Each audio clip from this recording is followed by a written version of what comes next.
Hello student, आज के इस क्लास में हम लोग डिस्कस करने वाले हैं सॉल्यूशन चैप्टर। और इस चैप्टर में जो डिफरेंट टॉपिक्स हैं इनको हम लोग बारी बारी से डिस्कस करेंगे। और अगर आप चैनल में न्यू हैं तो सब्सक्राइब करें और क्लास को एंड तक देखें जिससे आपका कॉन्सेप्ट क्लियर हो सके।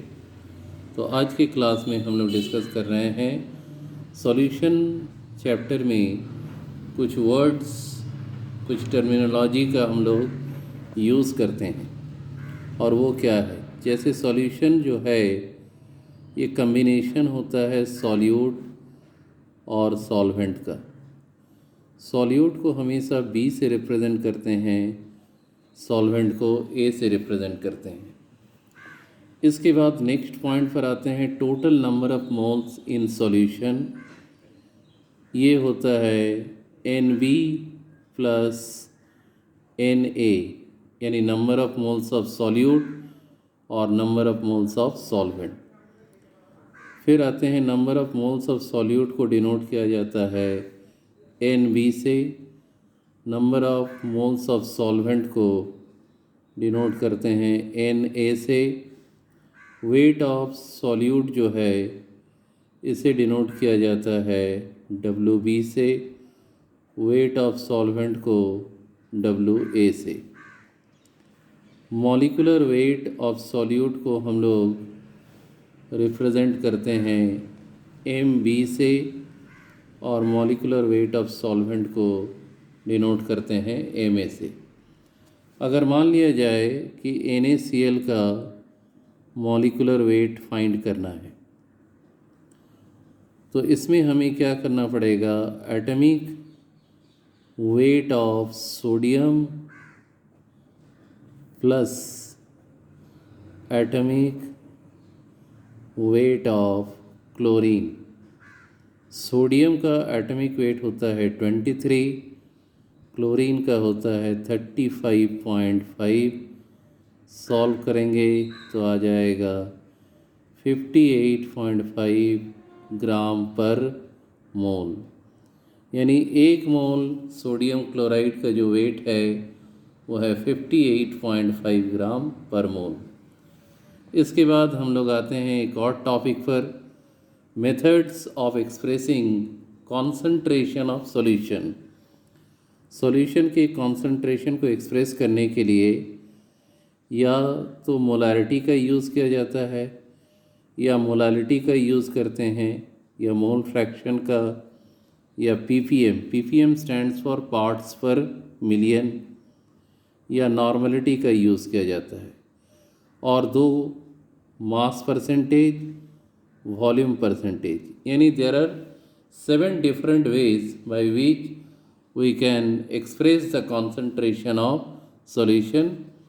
अब इसे हम लोग बारी बारी से समझने की कोशिश करेंगे। सबसे पहले हम लोग आते हैं मोलारिटी पर। मोलारिटी का डेफिनेशन क्या है, number of moles of solute dissolve in per litre solution.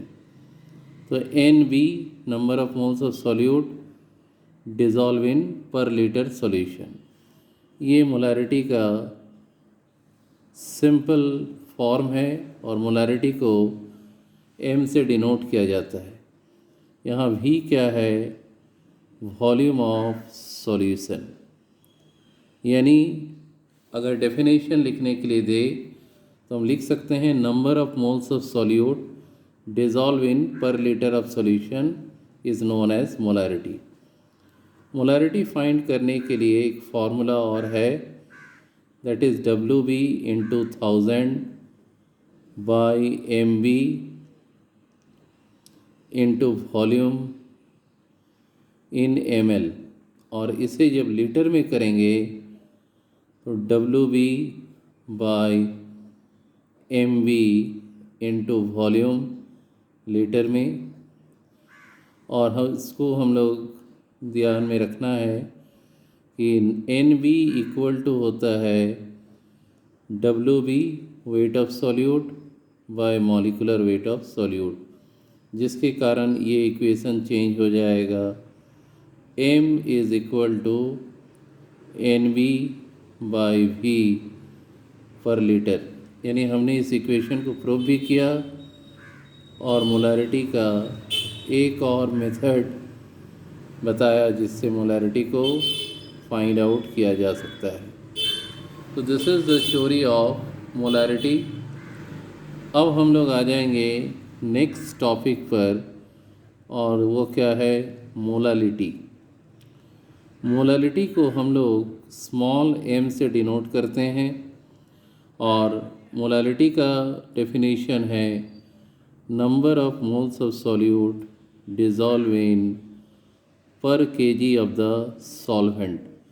WA जो है वेट ऑफ सॉल्वेंट, तो पर केजी में जितना नंबर ऑफ मोल्स है that is called molality of the solvent. Molality को हम लोग इस तरीके से भी फाइंड आउट कर सकते हैं, WB into 1000 divide by MB into WA इन ग्राम, और अगर केजी में निकालेंगे तो WB/MB इंटू WA, तब ऊपर का 1000 हट जाएगा केजी, और ये आया मोलालिटी। WB/MB को हम लोग पहले से जानते हैं, WB/MB को NB कहते हैं, NB/WA in KG. So this is the proof of molality, and this is the alternative way of expressing the molality of the solution. अब हम लोग सबसे इम्पॉर्टेंट टॉपिक मोल फ्रैक्शन पर आते हैं। मोल फ्रैक्शन का डेफिनेशन हम डिक्टेट कर रहे हैं कि it is the ratio of number of moles of solute and number of moles of solvent with respect to total number of solution। यानी अगर हम सॉल्यूशन लेते हैं तो सॉल्यूशन में दो चीज़ आता है, एक होता है सॉल्यूट और दूसरा जो है वो है सॉल्वेंट। सॉल्यूशन के नंबर ऑफ मोल्स को हम NS से डिनोट करते हैं, सॉल्यूट का नंबर ऑफ मोल्स NB और सॉल्वेंट का Na। अब अगर मोल फ्रैक्शन निकालने के लिए दे सॉल्यूट का, जिसका मोल फ्रैक्शन निकालने के लिए देगा, सॉल्यूट के लिए XB, X मोल फ्रैक्शन का रिप्रेजेंटेशन और B for solute. Mole fraction of solute अगर हम निकालेंगे तो जिसका मोल फ्रैक्शन निकालने देगा उसका number of moles bye total number of moles. तो ये आ गया हमारा expression mole fraction of solute. इसी प्रकार से सॉल्वेंट के लिए निकाल सकते हैं Na/Na प्लस NB। और एक इम्पॉर्टेंट नोट हम लोग यहाँ लिख रहे हैं कि सॉल्यूट और सॉल्वेंट का मोल फ्रैक्शन को अगर हम मिला देंगे, ऐड करेंगे, तो वैल्यू जो है ये हमें मिलेगा 1। तो हमने तीनों मेथड को बारी बारी से किया। इसके बाद हम लोग का नेक्स्ट मेथड है नॉर्मलिटी या PPM। PPM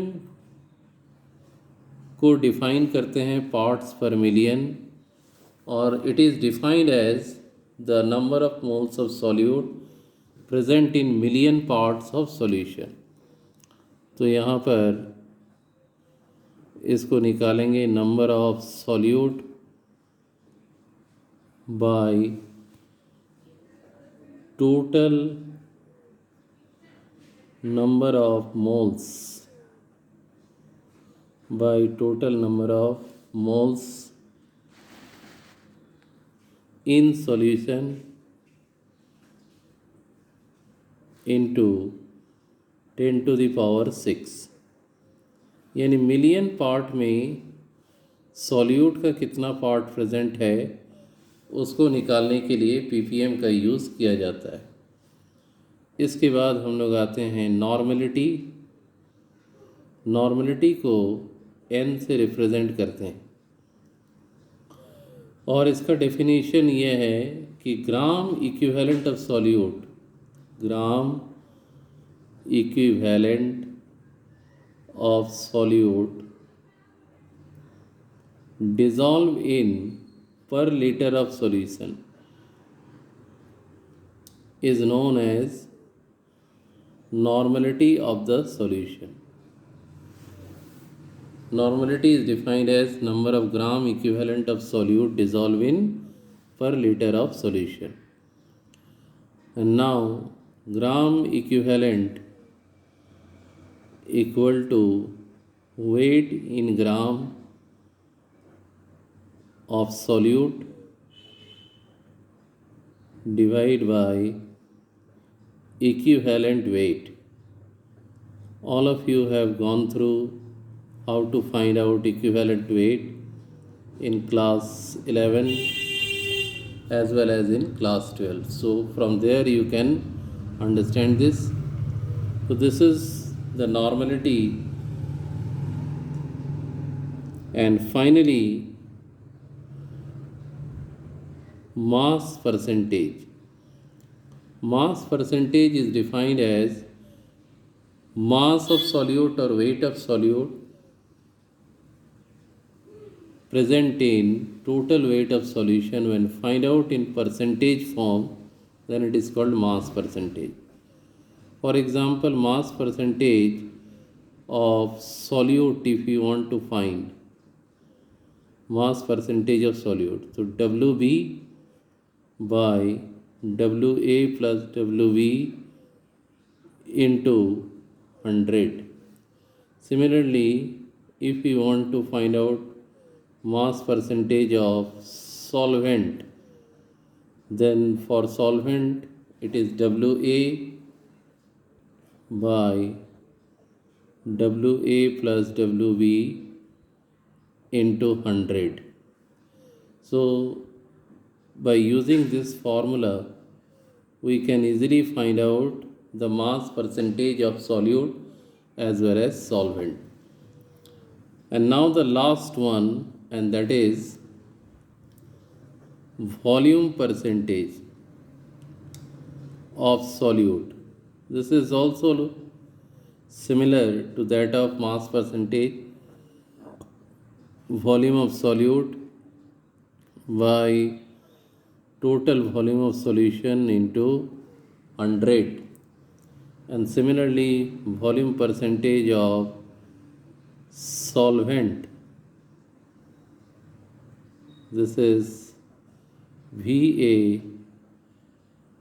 by VA plus VB into 100. So by using this formula we can easily find out the volume percentage of solute as well as solvent. तो आज की क्लास में हम लोगों ने क्या क्या डिस्कस किया, इम्पॉर्टेंट टर्मिनोलॉजी जो हम लोग सॉल्यूशन चैप्टर में यूज़ करते हैं, very basic concept, and the different methods by which concentration of the solution are expressed. And there are 7 different methods which are molarity, molality, mole fraction, parts per million, normality, and mass percentage as well as volume percentage. From this particular segment, there are lots of numericals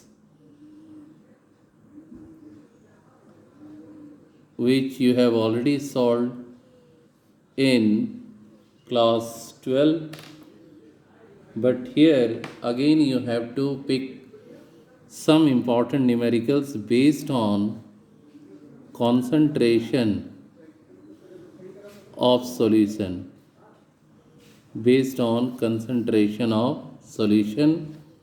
And in the next class we will discuss about some of the numericals which are directly based on the concentration of the solution. Hope you enjoy the class. That's all.